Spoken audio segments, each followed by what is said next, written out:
የዓለማችን ሀብታሙ ሰሃቢ ይህ ሰሃቢ የሱ ንብረት በዚህን ሰዓት ሲገመት በብዙ ቢሊዮን ዶላሮች ነው የሚገመተው። የሱ ንብረት በጣም ከመብዛቱ የተነሳ በዛ ሰዓት የሙስሊሞች ኸሊፋዎች እንኳን ከሱ ነበር ገንዘብ የሚበደሩት። ይህንን ሰሃቢ ሁላችንም እናውቃለን። ስሙ አብዱራህማን ቢን አውፍ ይባላል። በዑስማን ኸሊፋ ክፍለ ዘመን ውስጥ ሙስሊሞች የዓለማችን ኃይለኛው ኢምፓየር በነበሩበት ሰዓት ኸሊፋ ዑስማንም የዓለማችን ሱፐር ፓወር ሰሃቢይ ነበሩ። ሱፐር ፓወር ኸሊፋ ነበሩ። አጋጣሚ ሆኖ ኸሊፋ ዑስማን አንድ ቀን ታመሙ። ይህ ህመማቸው ከፍ እያለ ስለመጣ ሰሃቦችን ሰብስቦ አንድ ነገር ተናገሩ። እኔ ከዚህ ምድር ላይ ከሄድኩ በኋላ ከኔ ቀጥሎ የሙስሊሞች ኸሊፋ የሚሆነው አብዱራህማን ቢን አውፍ ነው ብሎ ተናገሩ። ይህንን ዜና ልክ እንደሰሙ ሰሃቦች እየሮጡ አብዱራህማን ቢን አውፍ ጋር ሄዱ። ከዛም እንዲህ ብሎ ነገሩት፣ ኸሊፋ እንዲህ ብሏል፣ እኔ ከሞትክ በኋላ አብዱራህማን ቢን አውፍ ነው የሙስሊሞች ኸሊፋ የሚሆነው ብሎ ተናግረዋል። ልክ እንዳሉ አብዱራህማን ቢን አውፍም እንዲህ ብሎ መለሰ፣ እንግዲያውስ እንዲህ ከሆነ ያ አላህ ሆይ ዑስማን ከመሞቱ በፊት እኔን አስቀድመ ውሰደኝ ብሎ አላህን ለመኑት። ልክ እንደዛውን የሆነው ከትንሽ ቀን በኋላ አብዱራህማን ቢን አውፍ ይህንን ዓለም ለቆ ወደ አላህ ሄዱ። አብዱራህማን ቢን አውፍ ከዚህ ምድር ከሄደ በኋላ አሁን የሱን ንብረት የማከፋፈል ስነ ስርዓት ላይ ሰሃቦች ተሳተፉ። ልክ የሱ ካዝና ሲከፈት የሱ ንብረት ሲታይ በጣም የሚገርም ነገር ነው የተፈጠረው። ሰሃቦች እንዳለ ደነገጡ። የሱ ካዝና ልክ እንደተከፈተ ሰሃቦች በጣም ደነገጡ። እዛ ውስጥ ያለው የወርቅ ብዛት በዚህን ሰዓት ከ500 ቢሊዮን ዶላር ይገመታል ይባላል። ይህ ብቻ አይደለም፣ የፈረሶች ብዛት፣ የግመሎች ብዛት፣ የፍየሎችና የበጎች ብዛትና በተለይ የተምር ዛፍ ብዛትና እሱ የገዛው የምድር የመሬት ብዛት ተቆጥሮ የሚያልቅ አልነበረም። የአብዱራህማን ቢን አውፍ ንብረት ላይ በጣም ብዙ ኮንፊዥኖች አሉ። ነገር ግን ከሁሉ የበለጠኛ የሚያስፈልገን አብዱራህማን ቢን አውፍ ይህን ሁሉ ገንዘብ ከየት ነው ያመጣው? እንዴትስ ነው ይህን ሁሉ ገንዘብ ሊያከማች የቻለው የሚለው ጥያቄ ነው። በሱ ንብረት ላይ ሪሰርች ያደረጉ ሰዎች የሱ ንብረት አጠቃላይ ብዛቱ 500 ቢሊዮን ዶላር ይሆናል ይባላል። ሌሎች ደግሞ ወደ 600 ቢሊዮን ዶላር ይጠጋል ይላሉ። ሌሎቹ ደግሞ ከዚህ የተሻለ ያላቸው 1 ትሪሊዮን ዶላር ይሆናል ብሎ ነው የሚገምቱት። በዚህ ሰዓት ሳዑዲ ላይ ሀብታሙ ሰውዬ የሳዑዲ ሀብታም ሰውዬ የተባለው ስሙ ወሊድ ቢን ጠላል ይባላል። የሱ ሀብት በአጠቃላይ በዚህ ሰዓት ወደ 60 ቢሊዮን ዶላር ይጠጋል። አስባችሁታል? አብዱራህማን ቢን አውፍ በዚህ ሰዓት ሳዑዲ ላይ ቢኖር አሁንም የሳዑዲ ሀብታሙ ሰውዬ ሆኖ ይመዘገባል ማለት ነው። ወደ ጥያቄያችን ስንመለስ አብዱራህማን ቢን አውፍ ጋር ይህ ሁሉ ገንዘብ እንዴት ሊመጣ ቻለ? በመጨረሻ አብዱራህማን ቢን አውፍ ከመካ ውስጥ ከበኑ ዞህራ ጎሳ ውስጥ ነበር። ይህ ጎሳ ደግሞ እንደሚታወቀው የነብያችን እናት አሚና የሷ ጎሳ ነበር። እሷም ከዚህ ጎሳ ነበረች። ነብያችን ሰለላሁ ዐለይሂ ወሰለም ልክ እንደተወለደ ለመጀመሪያ ጊዜ እሱን ያዘለችው የአብዱራህማን ቢን አውፍ እናት ነበረች። ከትንሽ ጊዜ በኋላም አብዱራህማን ቢን አውፍ እዛው ተወለደ። የአብዱራህማን ቢን አውፍ አባት የአረብ ሀብታሙ ሰውዬ ነበር። የሱ ቢዝነስም ሽቶና ቆዳና ማር ነው የሚነግደው የነበረው። የሱ ቢዝነስም አረብ ሀገራትን እንዳለ አካሎ ነበር። የአብዱራህማን ቢን አውፍ አባት ለንግድ በበረሃ ውስጥ እየሄደ በነበረበት ሰዓት አንድ መጥፎ ጎሳዎች መንገድ ላይ መጡበትና እሱንና የሱን ጓደኛ ገደሉት። ይህ የሱ ጓደኛ የነበረው የኻሊድ ብን ወሊድ አጎት ነበር። የሱ አባት ልክ እንደሞተ አብዱራህማን ቢን ዐውፍ የጎሳው አለቃ ሆኖ ተመረጠ። ገና በወጣትነቱ የአባቱንም ቢዝነስ መካ ውስጥ መቆጣጠር ጀመረ። አብዱራህማን ቢን ዐውፍም ልክ እንደ አባቱ የመንና ወደ ሻም በየሰዓቱ መመላለስ ጀመረ፣ በቢዝነስ ምክንያት ማለት ነው። አንድ ጊዜ አብዱራህማን ቢን ዐውፍ ወደ የመን በንግድ ምክንያት በሄደበት ሰዓት አንድ የክርስቲያን ስኮላር የሆነ ሰውዬ አብዱራህማን ቢን ዐውፍን እንዲህ ብሎ ጠየቀው። አብዱራህማን አንተ ከመጣህበት ከመካ እኔ ነብይ ነኝ ብሎ የተነሳ ሰው አለ እንዴ ብሎ ጠየቀው። አብዱራህማን ቢን ዐውፍም በጭራሽ እንደዚህ አይነት ነገር የለም አልሰማውኝም አለ። አብዱራህማን ቢን ዐውፍ እንደዛው ተመለሰ። የሚመጣው ዓመትም አብዱራህማን ቢን ዐውፍ ወደ የመን አገር ለንግድ በሄደበት ሰዓት ያው ቄስ ይሄንኑ ጥያቄ ደግሞ ጠየቀው። አብዱራህማን ቢን ዐውፍም ተመልሶ ኧረ በፍጹም እንደዚህ አይነት ነገር እኔ አልሰማውኝም ብሎ መለሰለት። አብዱራህማን ቢን ዐውፍ በሶስተኛ ዓመትም ተመለሰ። ያው ቄስ እዛው ጋር ቁጭ ብሎ ጠብቆት አብዱራህማን ቢን ዐውፍን ያንኑ ጥያቄ ጠየቀው። አብዱራህማን ቢን ዐውፍም መልሶ እንዲህ አለው፣ ኧረ በጭራሽ ምንም ነብይን ተብሎ የተነሳ ሰው ማንም የለም ብሎ መለሰለት። ይሄ ስኮላር እንዲህ ብሎ ለአብዱራህማን መለሰለት፣ ይኸውልህ በኔ አመለካከትና ሂሳብ መሰረት መካ ላይ ነብይ የሚላክበት ሰዓት ደርሷል። ስለዚህ አለው አብዱራህማን ቢን ዐውፍ አንተ ወደ መካ የምትመለስ ከሆነ ልክ እንደተመለስክ አጠያይቅና ድረስበት፣ ከደረስክበት ደግሞ የሱንም እምነት ተከተለው፣ የኔንም ሰላምታ የኔንም ምስክር አድርስልኝ አለው አብዱራህማን ቢን ዐውፍን። አብዱራህማን ቢን ዐውፍም ከዛ ተነስቶ ሄደ። አብዱራህማን ይሄን እያሰበ ወደ መካ ሲመለስ በጣም እየገረመው ነበር። ነገር ግን ይህ ነገር ልክ ነበር።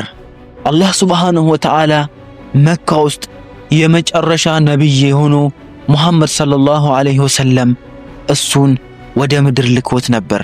ነብይነቱንም ወደሱ አመልክቶ ነበር። ሙሐመድ ሰለላሁ ዐለይሂ ወሰለም ነብይ ሆኖ ተመርጦ ነበር። አብዱራህማን ቢን ዐውፍ ልክ መካ እንደደረሰ ከጓደኛው ከአቡበክር ጋር ተገናኘ። ከዛ በኋላ ስኮላሩ የነገረውን ነገር እንዳለ ለአብዱራህማን የነገረውን አብዱራህማን ደግሞ ለአቡበክር ነገረው። አቡበክር ይህንን ነገር ልክ እንደሰማ አብዱራህማን ቢን ዐውፍን ቀጥታ ወደ ረሱላችን ሰለላሁ ዐለይሂ ወሰለም ወስዶት ሄደ። አብዱራህማን ቢን ዐውፍ ልክ ነብያችን ጋር እንደገባ ነብያችን እንዲህ አሉት፣ አብዱራህማን ያንተ ፊት ላይ ብርሃን ይታየኛል። እንግዲያውስ ያ ስኮላር ሰውዬ የነገረህን ነገር እስቲናና ቁጭ ብለ ንገረኝ አሉት። ከዛ በኋላ አብዱራህማን ቢን ዐውፍ በጣም ተገረመ። ከዛ በኋላ አብዱራህማን ቢን ዐውፍ ሙሉ ለሙሉ እርግጠኛ ሆነ ይህ ነቢ ሙሐመድ የአላህ የመጨረሻ መልእክተኛ መሆኑን ተረዳ። በዚሁ መሰረት መካ ውስጥ ሀብታም ከሆኑ ሰዎች አንዱ አብዱራህማን ቢን ዐውፍ እስልምናን ተቀበለ። አብዱራህማን ቢን ዐውፍ እስካሁን ድረስ ቢዝነስ ማን ነበር፣ ግን አሁን እስልምናን ልክ እንደተቀበለ ሁሉ ነገር ለመቀየር ነው የሚሄደው። ምክንያቱም የመካ ሙሽሪኮች እንዳለ ከነቢያችን ሰለላሁ ዐለይሂ ወሰለም ተቃራኒ ሆኖ ነበር። እነዚህ አዳዲስ ሙስሊሞችንም ደግሞ በጣም ማሰቃየት ጀምሮ ነበር። የመካ ሙሽሪኮች መካ ውስጥ ኑሮ በጣም ስለከበደ ረሱል ሰለላሁ ዐለይሂ ወሰለም አንድ ነገር ወሰኑ። የተወሰኑ ሰሃቦችን ሰበሰቡና መካን ለቃችሁ ወደ ሀበሻ ሀገር ወደ ኢትዮጵያ ሂጅራ እንድታደርጉ ብሎ አዘዛቸው። እዛ ከሄዳችሁ አንድ በጣም ታማኝና እውነተኛ የሆነ ንጉሥ አለ፣ እሱ ደግሞ እናንተን ይጠብቃችኋል አላቸው። አብዱራህማን ቢን ዐውፍም ከነዚህ ሰሃቦች ጋር መካ ውስጥ ሁሉንም ቢዝነስ ትቶ ወደ ሀበሻ ወደ ኢትዮጵያ ሂጅራ አደረገ። ልክ እዛ እንደሄደ ከዚሮ የራሱ የሆነ ቢዝነስ መስራት ጀመረ። አብዱራህማን ቢን ዐውፍ ሀበሻ ሀገር ትንሽ ከኖረ በኋላ ወደ መካ በድጋሚ ተመለሰ። ምክንያቱም መካ ላይ የሱ ቢዝነስ በጣም ትልቅ ቢዝነስ ነበርና። አብዱራህማን ከሀበሻ ወደ መካ ልክ እንደተመለሰ ሙስሊሞች ከመካ ወደ መዲና ሂጅራ ለማድረግ ፕሮሰስ ላይ ነበሩ፣ ፕላን ላይ ነበሩ። ሙስሊሞች ወደ መዲና ሂጅራ አደረጉ። አብዱራህማን ቢን ዐውፍም ወደ መዲና ለመሄድ እቅዱን ጀመረ። ልክ እሱ ይህንን እቅድ እንደጀመረ የመካ ሙሽሪኮች እንዳወቁ አብዱራህማን ቢን ዐውፍን ለማስቆም ሞከሩ። ምክንያቱም አንተ ከዚህ ከሄድክ የኛ ቢዝነስ እንዳለ ይወድቅብናል፣ እንከስራለን፣ ንብረትህን ይዘህ ከሄድክ አሉት። አብዱራህማን ቢን ዐውፍም ለመሄድ ስለወሰነ እነሱም እምትሄድ ከሆነ እንግዲያውስ ይሄንን ንብረትህን እዚሁ ለኛ ትተህ ነው እንጂ የምትሄደው ይዘህ በጭራሽ አትሄድም ብሎ ወሰኑበት። ያው እንደሚታወቀው ሁለት ምርጫ ሰጡት። ወይ ንብረትህን ይዘህ እዚህ ቁጭ ትላለህ፣ ወይ ንብረትህን ትተህ ትሄዳለህ አሉት። እሱም ምንም ሳያንገራግር ንብረቱን እንዳለ ትቶላቸው ወደ መዲና ወደ ረሱላችን ሰለላሁ ዐለይሂ ወሰለም ሂጅራ አደረገ። አብዱራህማን ቢን ዐውፍ ወደ መዲና ሲመጣ ያን ሁሉ ሀብት ያን ሁሉ ንብረት ትቶ ነበር ባዶ እጁን መዲና አገር የገባው። ልክ ሙስሊሞች መካን ትቶ ወደ መዲና ሂጅራ እንዳደረጉ ረሱላችን ሰለላሁ ዐለይሂ ወሰለም አንድ በጣም ወሳኝ የሆነ ሚቲንግ ሰሃቦችን ሰብስቦ ማናገር ጀመሩ። ረሱል ሰለላሁ ዐለይሂ ወሰለም እዚህ ሚቲንግ ላይ በጣም የሚገርም ነገር ነው ያደረጉት። ከመካ ሂጅራ አድርጎ ወደ መዲና የመጡትና መዲና ውስጥ የነበሩትን አንሳሮችና ሙሃጅሮችን ወንድማማቾች ማድረግ ጀመሩ። እዚህ ወንድማማቾች ከማድረጋቸው በፊት ረሱላችን ሰለላሁ ዐለይሂ ወሰለም ሁሉንም ሰዎች ሁሉንም ሙስሊሞች በደንብ ያጠኑ ነበር። ማንን ነው ከማንን ጋር ወንድም ማድርገው ብሎ ማለት ነው። ረሱል ሰለላሁ ዐለይሂ ወሰለም አንድን ሰው ወንድም ከማድረጉ በፊት ጓደኛ ከማድረጉ በፊት የዛን ሰው ስቴት ያጠናሉ። ይሄ ሰው ከዚህ በፊት እንዴት ነበር? ለዚህ ነው ረሱል ሰለላሁ ዐለይሂ ወሰለም ከመካ የመጡትን ሰዎች ለምሳሌ አብዱራህማን ቢን ዐውፍን ከሳዕድ ቢን ረቢዕ ጋር ነው ወንድማማች ያደረጉት ማለት ነው። ምክንያቱም ሳዕድ ቢን ረቢዕ ማለት መዲና ውስጥ ኃይለኛ ሀብታም ሙስሊም ሀብታም ነበር። ልክ እንደዛው አብዱራህማን ቢን ዐውፍ መካ ውስጥ ኃይለኛ ሀብታም ስለነበረ የቢዝነስ ስራ እንዴት እንደሚሰራ ስለሚያውቁ እንደዛ ነበር ሲያደርጉ የነበረው። ገበሬ የነበረውን ከገበሬ ጓደኛ ያደርጋሉ። አስተማሪ የነበረውን ከአስተማሪ ጋር ጓደኛ ያደርጋሉ። ነጋዴ የነበረውንም ከነጋዴ ጋር ነበር ወንድማማቾች ሲያደርጉ የነበሩት ረሱል ሰለላሁ ዐለይሂ ወሰለም። አብዱራህማንና ሳዕድ ወንድማሞች ከሆኑ በኋላ ሳዕድ አብዱራህማንን ወደ ቤቱ ይዞት ሄደ። ከዛ በኋላ ሳዕድ ለአብዱራህማን እንዲህ ብሎ ተናገረው። ያ አብዱራህማን፣ እኔ መዲና ውስጥ ሀብታም ከሚባሉ ሰዎች መካከል አንዱ ነኝ። እኔ ደግሞ አንድ ምኞት አለኝ በዚህ ሰዓት። ይሄ ምኞቴ ደግሞ እኔ ያለኝን ንብረት እንዳለ ላንተ እኩል ማካፈል ፈልጋለሁ ብሎ ለአብዱራህማን ተናገረው። አብዱራህማን ደግሞ እንዲህ ብሎ መለሰለት። ያ ሳዕድ ባረከላሁ ፊከ፣ ሳዕድ ሆይ አላህ ያንተ ንብረት ውስጥ በረካውን ያብዛለ፣ በረካውን ይጨምርለ። እኔ ካንተ የምፈልገው አንድ ነገር ብቻ ነው አለው። ምንድነው ብሎ ጠየቀው ሳዕድ። የገበያን መንገድ ብቻ አሳየኝ፣ ገበያ የቱ ጋር እንደሆነ ብቻ አሳየኝና እዛ ውሰደኝ፣ ይሄንን ብቻ ነው ካንተ የምፈልገው አለው። ሳዕድም አብዱራህማን ልክ እንዳለው ወደ ገበያ እሱን ወሰደ። ያ ገበያ ደግሞ ቀላል ገበያ አልነበረም። የይሁዶቹ ከባዱ ቢዝነስ ያለበት ገበያ ነበር። አብዱራህማንን እዛ ወሰደው። የሚገርመው ነገር ይሁዶች ይህንን ገበያ በራሳቸው ቁጥጥር ስር አውሎት ነበር። ምክንያቱም በዛ ሰዓት ይሁዶች በጣም ሀብታም ነበሩ። አብዛኛው ኢኮኖሚም የይሁዶች ኢኮኖሚ ነበር መዲናን የተቆጣጠረው በዛ ሰዓት። የይሁዲዎች ከሁሉ የበለጠ ቢዝነስማን የነበረው ሰውዬ ስሙ አቡ ራፊዕ ይባላል። ይሁዲዎች የመዲናን ኢኮኖሚ በጣም በሚገርም ሲስተም ነበር በራሳቸው ቁጥጥር ስር ያዋሉት። ይሁዶች አንድ ነጋዴ ወደ መዲና ከመድረሱ በፊት መንገድ ላይ ሄዶ ነበር ከነሱ ላይ ዕቃ የሚገዙት። ከዛ በኋላ ወደ መዲና ገበያ ያመጡትና ለሌሎቹ በውድ ይሸጡ ነበር። የመዲና ሰዎች ይሁዶች እንዲህ እንደሚያደርጉ ያውቁ ነበር። ነገር ግን እነሱን ምንም ሊሏቸው አይችሉም ነበር። ምክንያቱም የመዲና ሀብታሞች ከነሱ ብድር ተበድሮ ነበርና። አሁን ለአብዱራህማን ቢን ዐውፍ ትልቅ ቻሌንጅ የሚሆነው ነገር እንዴት ነው እዚህ ኃይለኛ የሆነው የይሁዲዎች ከተማ ውስጥ ገበያ ውስጥ እጁን የሚያሳርፈው የሚለው ነበር። አብዱራህማን ቢን ዐውፍም አንድ ቀን በሙሉ እዚህ ገበያ ውስጥ ሄዶ ምን አይነት ቢዝነስ ነው መጀመሪያ ያለብኝ ብሎ ሲያጠና ነበር። በመጨረሻም አብዱራህማን ቢን ዐውፍ ምን አይነት ቢዝነስ መጀመር እንዳለበት ገባ።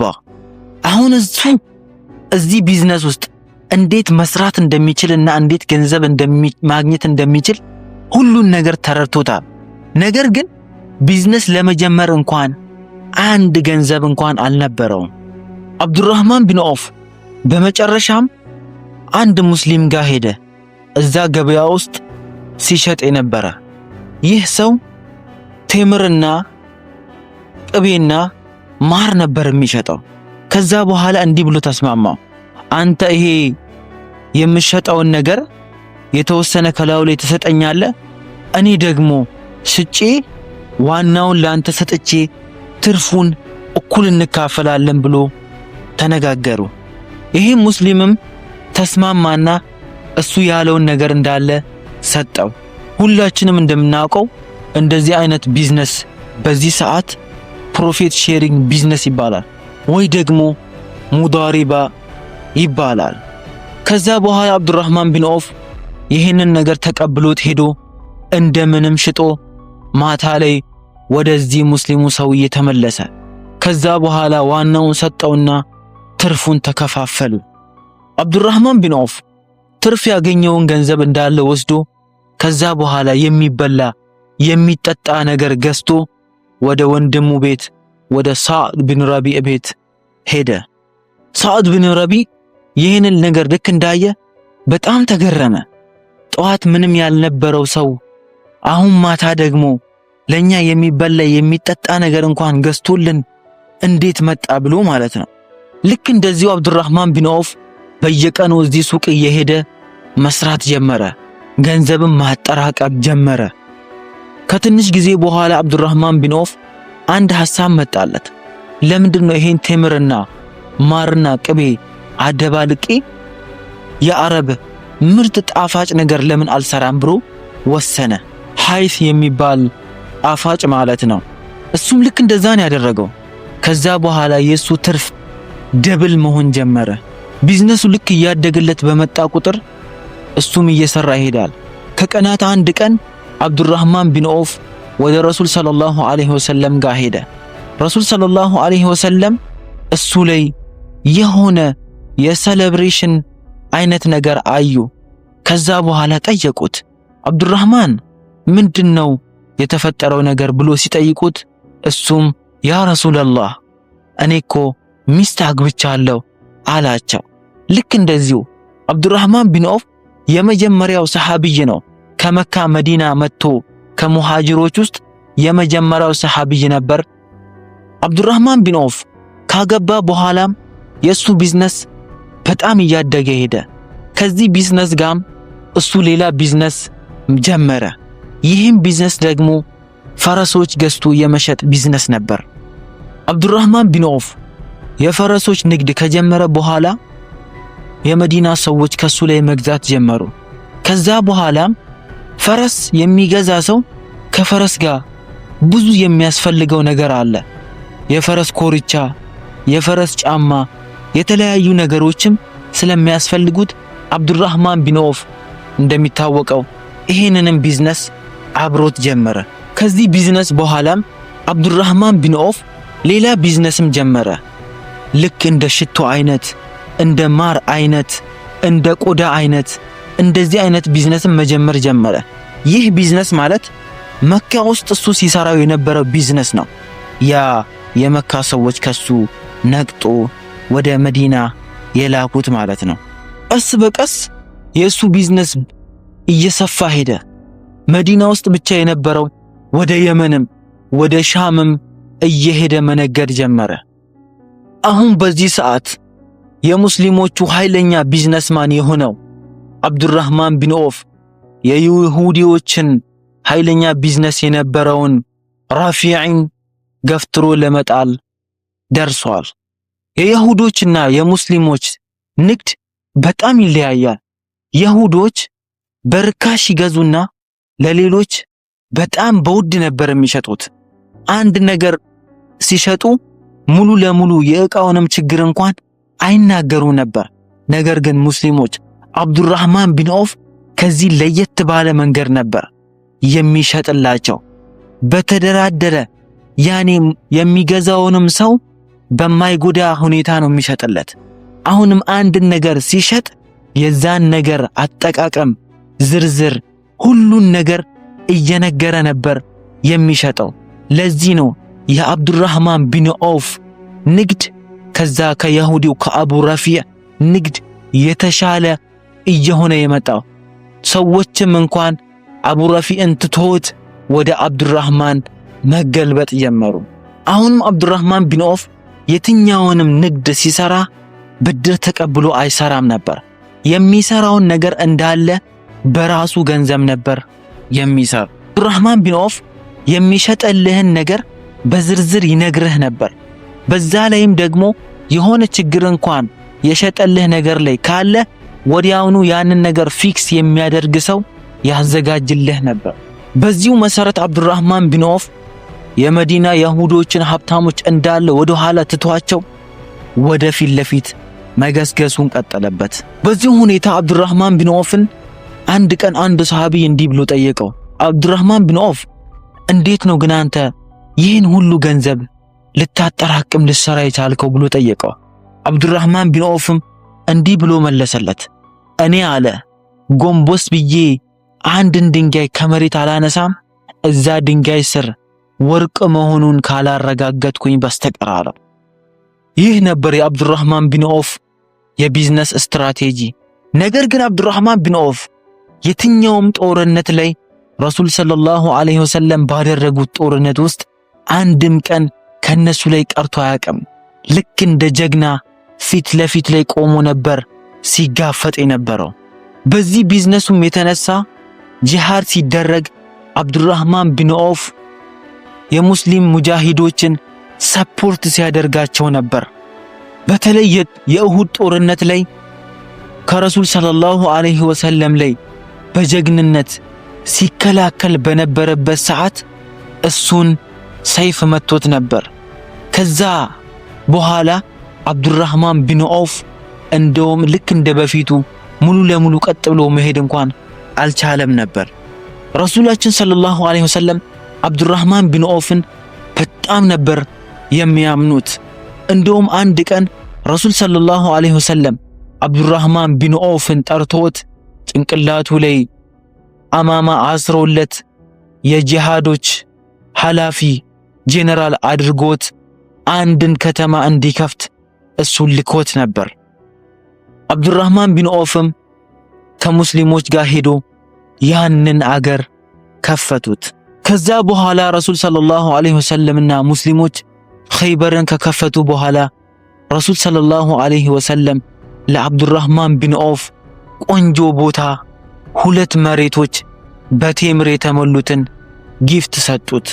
ረሱላችን ሰለላሁ ዐለይሂ ወሰለም አብዱራህማን ቢን ዐውፍን በጣም ነበር የሚያከብሯቸው፣ በጣምም ነበር የሚወዱት። እንደውም አንድ ቀን በተቡክ ጦርነት ላይ በነበሩበት ሰዓት ሙስሊሞች ረሱል ሰለላሁ ዐለይሂ ወሰለም ባሌሉበት ረሱል ሰለላሁ ዐለይሂ ወሰለም ስለቆዩ ሰላትን ለመስገድ ወሰኑ። ከዛ በኋላ አብዱራህማን ቢን ዐውፍን ፊት ለፊታቸው ኢማም አድርጎ መስገድ ጀመሩ። ከትንሽ ጊዜ በኋላ አንድ ለከዓ ልክ እንደሰገዱ ረሱል ሰለላሁ ዐለይሂ ወሰለም መጡና ከኋላቸው መስገድ ጀመሩ። ከዛ በኋላ ሙስሊሞች ልክ ረሱል ሰለላሁ ዐለይሂ ወሰለም ከኋላቸው መሆናቸውን ሲያውቁ ሙስሊሞች ደነገጡ። ረሱል ሰለላሁ ዐለይሂ ወሰለም ያለፋቸውንም ረከዓ ተነስቶ አሟሉ። ከዛ በኋላ ረሱል ሰለላሁ ዐለይሂ ወሰለም ይናደዳሉ ብሎ ጠብቆ ነበር። ነገር ግን ረሱል ሰለላሁ ዐለይሂ ወሰለም ምንም አላሉም። እንደውም እናንተ ልክ ነው ያደረጋችሁት ብሎ መለሱላቸው። ከዛ በኋላ ነው ይሄ ነገር አብዱራህማን ቢን ዐውፍ የመጀመሪያው ሰሃቢይ ነው።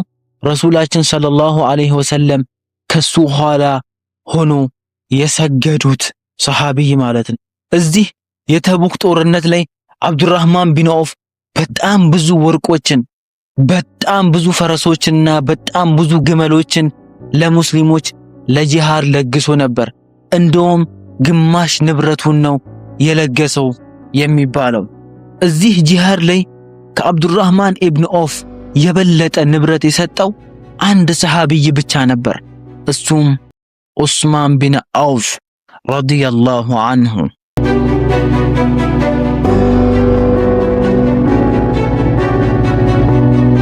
በዚህ በአብዱራህማን ሥራ ረሱላችን ሰለላሁ ዐለይሂ ወሰለም አንድ ደስ የሚል ዜና ነገሩት። እሱ የጀነት ሰው እንደሆነ ረሱላችን ሰለላሁ ዐለይሂ ወሰለም መሰከሩለት። ረሱላችን ሰለላሁ ዐለይሂ ወሰለም ከመሞታቸው በፊት ለሚስቶቻቸው እንዲህ ብሎ ነበር፣ ከኔ በኋላ እናንተን የሚጠብቃችሁ የእናንተን ሃጃ እንዳለ የምትፈልጉትን ነገር የሚያሟላላችሁ እሱ ትክክለኛ ሙእሚን ነው ብሎ ለኡማሃቱል ሙእሚኒን ተናግሮ ነበር። ረሱላችን ሰለላሁ ዐለይሂ ወሰለም ከሞቱ በኋላ እንዳለ አጠቃላይ ኡማሃቱል ሙስሊሚንን የነሱን ወጪ የሚያስፈልጋቸውን ነገር የሚያሟላላቸው የነበረው ሰሃቢይ እሱ አብዱራህማን ቢን ዐውፍ ነበር። ዑመር ኢብኑ ኸጣብ ረዲየላሁ ዐንሁ ከመሞቱ በፊት በኸሊፋ ዘመን ውስጥ በነበረበት ሰዓት እኔ ከሞትኩኝ ኸሊፋ የሚሆን ሰው ብሎ ከመረጣቸው አንዱ አብዱራህማን ቢን ዐውፍ ነበር። በዚህ ሰዓት መዲና እንዳለ ከአብዱራህማን ቢን ዐውፍ ቢዝነስ ስር በሱ ቁጥጥር ስር ገብታ ነበር። ይህቺ መዲና እንደዚህ አይነት መዲና ነበረች።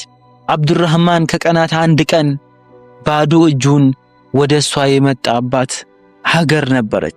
አሁን ደግሞ እዚህ መዲና ውስጥ ሆኖ አብዱራህማን ቢን ዐውፍ የዓለማችን ሀብታሙ ሰሃቢይ ነበር። ነገር ግን እሱ ይሄን ያህል እንኳን ሀብታም ሆኖ አንድም ቀን እሱ ራሱን ከሌላ ሰው በላይ አድርጎ ቆጥሮ አያውቅም። ይሄን ሁሉ ሀብት እያለው እንኳን እሱ መክሯራት ትቶ የሱን እህት እንኳን በአንድ ዘመን ውስጥ መካ ውስጥ ባሪያ በነበረ ለአንድ ጥቁር ሰው ለቢላል ቢን ረባህ ከሱ ጋር አጋብቷት ነበር። ሰብስክራይብ